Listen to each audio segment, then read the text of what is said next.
FIR की सूची में प्रथम नाम ढेंचू पत्रकारिता के बेताज बादशाह का है, जो इकलौते सन ऑफ बिहार हैं। हमला तो हुआ है, हम तो बच गए, लेकिन हमारे बगल में 12 लोगों को काट दिया है। कंपनी में काम कर रहा है ड्राइवर, वो बोला है कि मेरे आके सामने मेरे रिलेशन के आदमी को मारा है।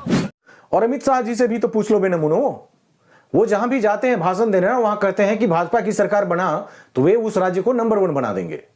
5 साल में देश का नंबर 1 राज्य बनाने का काम करेंगे। जय श्री कृष्णा मित्रों, कैसे हैं आप लोग? उम्मीद करते हैं आपके यहाँ सब ठीक ठाक होगा। दोस्तों, तमिलनाडु का जो वीडियो वायरल हुआ है उसको हम सभी ने देख लिया है। पुराना वीडियो था, एक तो बिहारी और झारखंडी की आपसी लड़ाई का था, दूसरा वहां के लोकल लोग आपस में लड़ रहे थे। पर हम तो बिहारी हैं। अभी तक 2023 में भी हमारे व्हाट्सएप पर ऐसे मैसेज आते हैं कि 13 लोगों को काली माई का चमत्कार वाला ये पोस्ट शेयर करो तो सोने का घड़ा मिलेगा, और नहीं किया तो हानि हो जाएगी। और जानते हैं, आग में घी डालने का काम बिहार के कुछ चूतियम सल्फेट फेसबुक पेज और यूट्यूब पर वीडियो बनाने वाले स्वघोषित लौटचट्ट पत्रकारों ने की। इन हरामखोर लौंडों ने इतना ढेंचू किया कि बिहार की मूर्ख मुख्य विपक्षी दल के नेता, मतलब भाजपा के नेता भी घटना की सत्यता जाने बिना ही विधानसभा में हल्ला मचाने लगे। इन अक्कर बक्कर बोलने वाले बकलैंडों को तो छोड़िए, गोदी मीडिया के दलाल पत्रकार, संपादक और एंटीना छाप अखबार के संपादकों ने भी बहती गंगा में हाथ धोने से पीछे नहीं हटा। अंततः यह बात पूरी तरह से झूठ निकली। स्टालिन साउथ के एक प्रतिष्ठित समाजवादी नेता हैं और वर्तमान मुख्यमंत्री भी। जैसे ही श्री उमर के बारे में उन्हें पता चला, तमिलनाडु की स्टालिन सरकार और तमिलनाडु पुलिस और बिहार पुलिस भी एक्टिव हुई और पता चला कि यह खबर पूरी तरह से झूठ और प्रोपेगेंडा थी। जैसे ही पता चला कि खबर झूठी थी, अधिकांश चमन चूतिया पत्रकार सब अपने अपने पेज से वो भ्रामक वीडियो हटाने लगे और कुछ तो सफाई देने लगे कि कौन अफवाह फैला रहा है। अबे चमन चूतिए, कल ही तो तुम बताए थे कि तमिलनाडु में 12 लोगों को तलवार से काट दिया गया है, और आज बोल रहे हो कि कौन अफवाह फैला रहा है। लेकिन अब बिहार पुलिस और तमिलनाडु पुलिस ने कईयों का पहचान करके उनके खिलाफ केस दर्ज कर लिया है और अब उन्हें कोर्ट का चक्कर लगाना पड़ेगा। एफआईआर की सूची में प्रथम नाम ढेंचू पत्रकारिता के बेताज बादशाह का है, जो इकलौते सन ऑफ बिहार हैं। ये बजट किस काम का कि हर साल बिहारी मजदूर बिहार से बाहर मार खाने को मजबूर हो जाते हैं।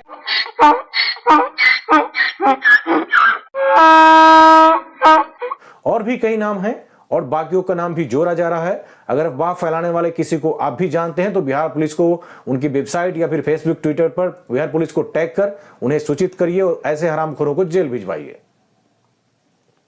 यह स्वघोषित ढेंचू पत्रकार, जो कि वास्तव में ईंट गिट्टी बालू सीमेंट मिलाने का शिक्षा लिया है, वो आजकल जगह जगह माइक लेकर ढेंचू करते दिख जाता है। इसने तो हद ही कर दिया। और जैसे ही पता चला कि झूठी खबर है, मुकदमा हो सकता है, तो कल होकर बचाव में आ गया और कहने लगा कि कौन अफवाह फैला रहा है कि तमिलनाडु में बिहारियों को मारा जा रहा है। अबे बकलैंड, तुम अफवाह फैलाए और कौन फैलाया? कल ही तो तुम बता रहे थे ना। अब इसको देखिए, ये लवन टुच्चा भी इसी के गैंग का है। इसने भी कई वॉइस रिकॉर्डिंग वाला वीडियो बनाकर शेयर किया जिसमें इसने ये बता रहा कि देखिए हमारे पास कॉल आ रहा है कि लोग मारे जा रहे हैं, ऐसे हो रहा है, ऐसे हो रहा है। जिसमें दूसरी तरफ से बात करने वाला बता रहा था कि उसके साथ मारपीट हुई है। फिलहाल ये पुलिस के डर से वैसे सभी प्रोपेगेंडा वीडियो को हटा लिया है जिसमें नीतीश कुमार और तेजस्वी यादव की सरकार को बदनाम करते हुए गाली दे रहा था। अब इसको देखिए, इस टिटही को, यह है टिटही पत्रकार जो खेसारी और पवनमा का बकचोदी वाला वीडियो बनाकर माइक खरीदा। ये टिटही भी बिहार सरकार को अकल दे रहा था। हद है। और इसके जैसे न जाने कितने हैं भाई, सैकड़ों हैं जिन्हें हिंदी भी बोलने नहीं आता है, वह भी साला पत्रकार बना घूम रहा है। ऐसे वैसे और न जाने कैसे कैसे सतुआखोर भी 500 वाला माइक लेकर कुत्ते की तरह भौंकने लगे, जैसे इनके भौंकने से बिहार की सारी समस्या ही दूर हो जाने वाली है। और जानते हैं, ये चपल चोट्टे एक बार भी केंद्र को दोषी नहीं ठहरा रहे थे। मोदी जी और अमित शाह से प्रश्न नहीं कर रहे थे कि उनके प्रत्येक साल 2 करोड़ की नौकरी वाली योजना का क्या प्रोग्रेस है, उसमें कोई प्रगति हो रही है या वह किसी के पेटीकोट में डाल दिया गया है। मोदी जी तो प्रधानमंत्री है ना। 39 सांसद दिए थे बिहार में उन्होंने, तो उन्होंने जो बिहार के लिए पैकेज का घोषणा किया था, वो पैकेज उनके किस पॉकेट में फंसा हुआ रह गया? ये इन लोंडों को हिम्मत है कि वो उनसे पूछ लें? किसी की मजाल है कि ये पूछ लेंगे? इनकी औकात नहीं है। जो लोग इन्हें शाबाशी दे रहे हैं ना, वही लोग इनको रेल देंगे अगर ये उनसे मोदी जी से ऐसा कुछ प्रश्न ये पूछने लगे तो। वो तो एक दिन में सारी समस्याओं का हल कर देंगे, एक ही दिन में। तमिलनाडु क्या देश में कहीं भी कोई बिहारियों को कुछ नहीं कर पाएगा। और बिहार में ये रोजगार की समस्या है, वह भी एक दिन में खत्म हो जाएगी। सिर्फ एक फैसला उनको करना है, वो कह दें कि बिहार को स्पेशल स्टेटस दे दिया गया है, सारी फैक्ट्री बिहार में बन जाएगी और एक ही दिन में सारा समस्या खत्म हो जाएगा। अरे बस 20 साल के लिए दे दीजिए ना, 20-30 साल के लिए दे दीजिए, फिर ले लीजिएगा। तब तक तो यहाँ इतनी फैक्ट्री आ जाएगी कि दूसरे स्टेट से लोग यहाँ काम करने आएंगे। तो ऐसा क्यों नहीं करते हैं? तो 39 सांसद जिस समय आपको बनाना होता है, उस समय आप मोदी जी को वोट देते हैं और बाद में कहते हैं कि नीतीश कुमार रोजगार नहीं दे रहा है, तेजस्वी रोजगार नहीं दे रहा। क्या करेगा तेजस्वी? कितने दिन की उसकी सरकार है? 4 महीने पहले वो सरकार में आया ही है। अभी 2.5 लाख नौकरी वो देने जा रहा है शिक्षकों का। स्वास्थ्य विभाग में वो ढेरों नौकरियां निकाल ही रहा है। तो आपको तेजस्वी और नीतीश पर क्यों ऐसे अनाप शनाप आप आरोप लगाते रहते हैं? उनसे भी पूछ लो ना, और अमित शाह जी से भी तो पूछ लो बेनमूनो। वो जहां भी जाते हैं भाषण देने ना, वहां कहते हैं कि भाजपा की सरकार बना तो वे उस राज्य को नंबर 1 बना देंगे। 5 साल में देश का नंबर 1 राज्य बनाने का काम करेंगे।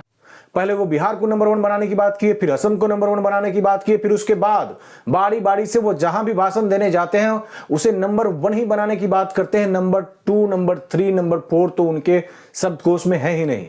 मुझे लगता है उन्हें शायद गिनती नहीं आती है, वो हर बार नंबर 1 ही बोलकर चले जाते हैं। तो उनसे भी पूछ लो ना एक बार। सिर्फ नीतीश कुमार और तेजस्वी को दोषी ठहराना ही इन नमूनों का मकसद है। उसमें भी ये तेजस्वी का नाम बार बार लेंगे ताकि भोले भाले बिहारियों के मन में तेजस्वी के प्रति नकारात्मकता फैले। वैसे कुछ भोले भाले लड़के का वीडियो भी हमने देखा जो तमिलनाडु से फगुआ मनाने घर आए हैं और फिर वही लौटेंगे। वे नमूने भी स्टेशन पर इन नमूनों से बातचीत में, इन नमूनों मतलब इन पोर्टल पत्रकारों से बातचीत में कुछ अजीब बता रहे थे। वे कह रहे थे कि हां हमला तो हुआ है, हम तो बच गए, लेकिन हमारे बगल में 12 लोगों को काट दिया है। आप लोगों को कोई मारा पीटा है कि नहीं? हमारे रूम के बगल में एक बाजू में था, उसको मारा है। उसको मारा है? कंपनी में काम कर रहा है ड्राइवर, वो बोला है कि मेरे आगे सामने मेरे रिलेशन के आदमी को मारा है। कई लौंडों ने यही कहा कि हम तो बच गए हैं, लेकिन हम जहां थे वहां से थोड़ा दूरी पर कई लोगों को काट दिया। बेचूतियों, अगर उसे किसी ने काट दिया है तो उसके माँ बाप को तो पता चल ही गया होगा, तो फिर वो लोग बिहार पुलिस के पास क्यों नहीं जा रहे हैं? वास्तव में ये भोले भाले लड़के हैं जो जिनका नाम हमने पहले लिया है, उन चमन चुटियाओं के फॉलोअर हैं। वे इन्हीं लोगों का फालतू वीडियो देखते होंगे। वास्तव में ये भौजाई सिंह होली खेलने आए होंगे।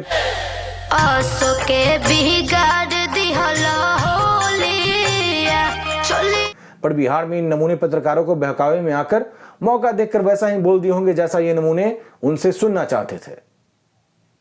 हर कोई यही बोल रहा था कि हम तो बच गए हैं, मगर हमसे थोड़ा दूरी पर बहुत मारकाट हुआ है। अब बिहार से वही नमूने तमिलनाडु जाकर वहां के लोगों से, मतलब ये जो लौंडे हैं अपने पोर्टल पत्रकार, वो अब तमिलनाडु में जाकर वहां से ग्राउंड रिपोर्टिंग करके बता रहे हैं कि वहां कुछ नहीं हो रहा है, वहां सब कुछ ठीक है, वहां सब शांति है। तो पहले क्यों हंगामा फैलाया? अब इसका हकीकत जान लीजिए। मकसद है किसी तरह तेजस्वी और नीतीश को बदनाम कर लोगों के मन में नकारात्मकता फैलाना, ताकि अभी जो आगे चुनाव आ रहा है उसमें एक पक्ष को यह मदद कर सके। ये सभी एक खास वर्ग से हैं और खास विचारधारा से संबंध रखते हैं। ये आपसे चुगनी चुपड़ी बातें करके आपके मन में नीतीश, तेजस्वी के प्रति नफरत और नकारात्मकता पैदा करेंगे और अंत में आपको उस पार्टी को वोट देने को कहेंगे जो आपको पकौड़ा तलने को कह रहा है। तो सावधान रहिए। फिलहाल तेजस्वी 2.5 लाख बहाली तो सिर्फ शिक्षकों का करने जा रहे हैं और ढेर सारी बहाली स्वास्थ्य विभाग में भी होने जा रहा है। तो इन माइक वाले लौंडों के फेर में मत पड़िए। ये झांट भट की बात को बतंगर बनाएंगे, आपको उकसाएंगे, चिल्लाएंगे और बकचोदी कर करके ये 15-20 लाख महीना कमा लेते हैं, जान लीजिए। तो आपको अपने कमाई के बारे में सोचना है, न कि इनके। कुल मिलाकर देखें तो ये पोर्टल वाले लौंडों द्वारा प्रायोजित एक प्रोपेगेंडा था, जिसे बाद में मेन स्ट्रीम मीडिया भी निर्लज्जता दिखाते हुए इसे काफी हाईलाइट कर दिया, जिसकी वजह से लाखों बिहारी परिवार में भय छा गया। लोग भयाक्रांत हो गए, लोगों को अपनों के प्रति चिंता होने लगी कि उनके बच्चे तमिलनाडु में अब सेफ नहीं है। वो परेशान हो गए थे। फिलहाल पर्दाफाश हो चुका है, बेफिक्र रहें। और आप अगर अन्य प्रदेशों में रहते हैं ना, तो आप भी ऐसा कुछ उटपटांग हरकत नहीं करें जिससे वहां के स्थानीय लोगों को बुरा लगे। हम सभी को एक दूसरे की संस्कृति, उसके खान पान, उसके रहन सहन का सम्मान करना चाहिए। ऐसा नहीं कि उसी के यहां रहें, कमाएं, खाएं और उसी को नीचा दिखाने का प्रयास करें। फिलहाल रखते हैं, फिर जल्द मिलेंगे। अब लगातार आते रहेंगे। रोस्टिंग पोस्टिंग अब इसी पेज से होगी। कृपया पेज को फॉलो कर लें, वीडियो को शेयर कर दें। बाकी कुछ पर्सनल हो तो इनबॉक्स में हमें मैसेज कर दीजिए। आपस में कम्युनिकेशन भी बना रहना चाहिए। तो फिर जल्द मिलते हैं। जय हिंद।